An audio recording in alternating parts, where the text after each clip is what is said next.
Assalamualaikum warahmatullahi wabarakatuh. Salam. Allahumma sholli ala sayyidina Muhammad wa ala ali sayyidina Muhammad. Buya yang saya hormati, saya mau bertanya, tapi mohon maaf sebelum saya mau bercerita dahulu.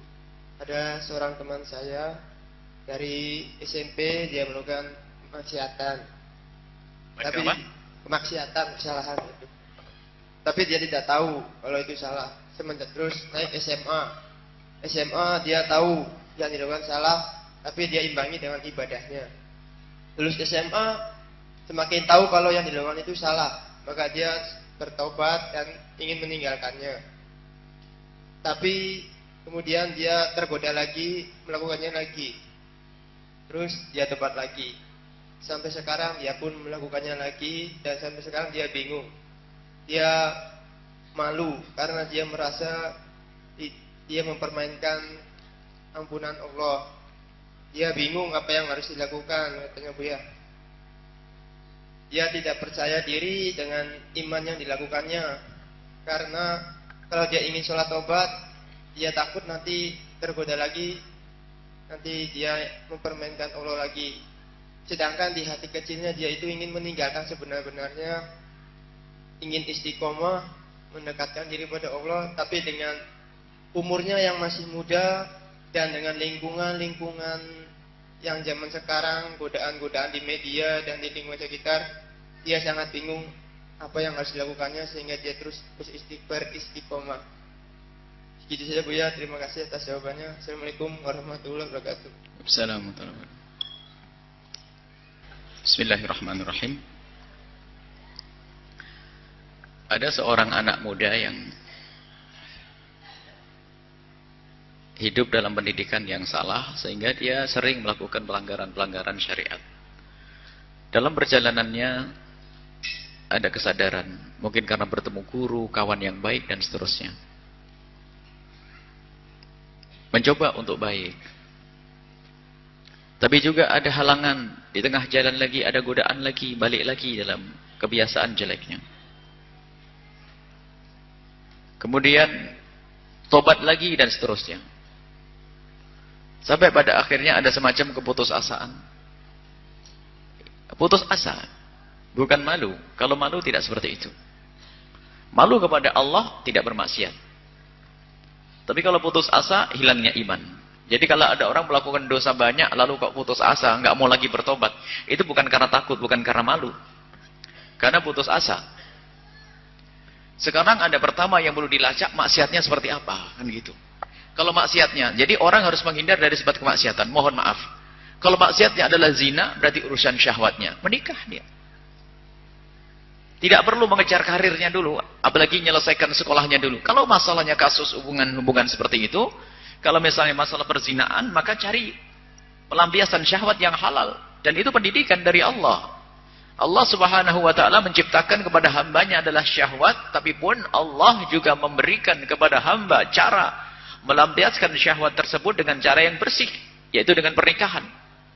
Lah kalau dia bergolak terus syahwatnya, biarpun pengen tobat, zaman kayak begini, masuk lagi. Sebab cara bertobat bukan cukup menghindarkan dari dosa, menghindar diri dari dosa, akan tapi hendaknya masuk bab selanjutnya, yaitu untuk mencari yang halal. Kalau mengutamakan yang halal beres, akan akan mengurangi kriteria. Mungkin dulu pengen wanita begini, karena dia butuh, aku pengen lepas dari dosa. Dan sungguh kehinaan kalau itu adalah perzinaan misalnya. Segera menikah. Syahwat selesaikan dengan cara yang halal. Dan tidak susah, Allah beri itu semuanya. Yang menjadi susah biasanya pilihan. Dia harus begini, harus begitu. Pilihan yang penting adalah orang yang dekat kepada Allah, orang baik, yang tidak hubbud dunia, yang tidak mengajari kita untuk melakukan pelanggaran-pelanggaran syariat. Sehingga kalau orang ingin tobat ada cara. Tidak cukup orang itu meninggalkan, akan tapi bagaimana agar tidak kembali jika urusannya syahwat? Maka harus diselesaikan. Sebab urusan yang satu ini tidak akan bisa diselesaikan kecuali dengan cara itu, pernikahan. Karena tidak bisa diwakilkan. Kalau ada orang nggak boleh makan nasi, masih bisa makan lontong. Tapi kalau urusan yang itu, atau yang lain, mabuk. Mabuk, kalau urusan mabuk ini biasanya karena pergaulan. Sebab orang mabuk itu tidak ada seperti syahwat. Kalau syahwat berkala, 2 hari, sehari, 3 hari akan muncul. Kalau urusannya urusan mabuk, ini karena kawan saja. Lah bohong kalau dia bertobat ternyata pasti berkawan dengan yang suka mabuk. Dia cukup pindah kawan, nggak ada. Orang pengen mabuk lagi, selesai. Kenapa? Itu bukan seperti kebutuhan orang makan dan minum. Bukan seperti kebutuhan orang syahwat hubungan seksual. Bukan. Jadi kalau makanya tadi dosanya kayak apa tuh misalnya? Kalau dosanya judi, ini selagi dia mengerti nggak akan masuk judi lagi kecuali kawannya penjudi. Karena itu tidak ada hubungannya dengan syahwat itu. Yang repot adalah hanya tadi urusan syahwat tadi. Urusan syahwat itu lihat. Dan kalau tidak diberi cara yang halal, maka akan muncul cara yang haram. Dan cara haram ada martabatnya. Ada martabat cari kesenangan diri sampai martabat zina, dan naudzubillah, itu adalah kebusukan. Makanya menyelesaikan hal itu adalah cara. Makanya tadi tidak disebutkan maksiatnya apa. Kalau urusan meninggalkan sholat, nah ini tadi harus digambarkan semuanya. Kalau orang tiba-tiba tobat meninggalkan sholat, ya sama mencari kawan yang rajin sholat, maka dia akan mudah untuk melakukan sholat. Kalau sholat mah gampang, bisa sewaktu-waktu, bisa sendiri kok. Kalau ada orang tobat dari sholat kok melanggar lagi, ini kayaknya nggak serius. Sebab sholat itu nggak berat. Nggak ada orang sholat suruh mikul 6 ton, nggak ada di kepalanya. Sholat itu nggak bawa apa-apa. Kalau orang tobat dari meninggalkan sholat itu sangat mudah. Hanya karena hawa nafsu saja belum tobat. Apalagi di saat seorang hamba, mungkin tadi biasanya kalau gambaran seperti itu anak muda urusan syahwat. Melakukan dosa lagi, tobat dosa lagi, tobat dosa lagi. Lalu pada akhirnya kok saya terjerumus lagi, saya malu. Malu itu justru tidak maksiat. Putus asa. Pernah suatu ketika ada orang ngadu ke Rasulullah, ya Rasulullah, aku sesaat bertobat, tapi kadang saya kepleset lagi. Apa yang harus aku lakukan? Jawab Nabi Muhammad, bertobatlah engkau. Tapi setelah aku bertobat, kepleset lagi. Bertobatlah lagi engkau. Aku bertobat, nyesel, nangis, tapi kepleset lagi. Bertobatlah engkau. Sampai kapan ya Rasulullah?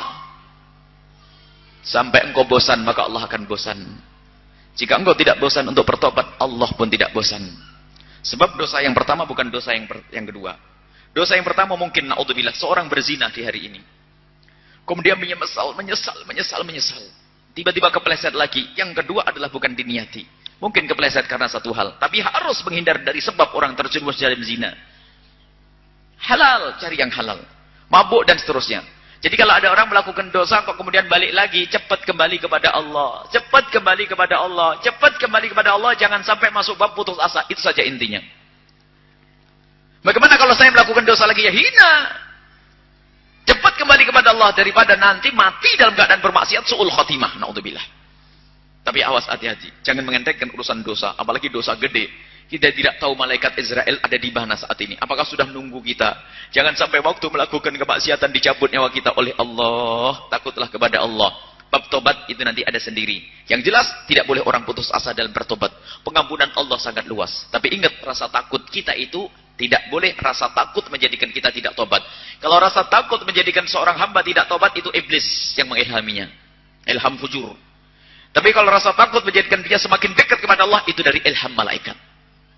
Jadi ada fa'alhamaha fujuraha wa taqwa, itu ada ilham baik, ilham buruk.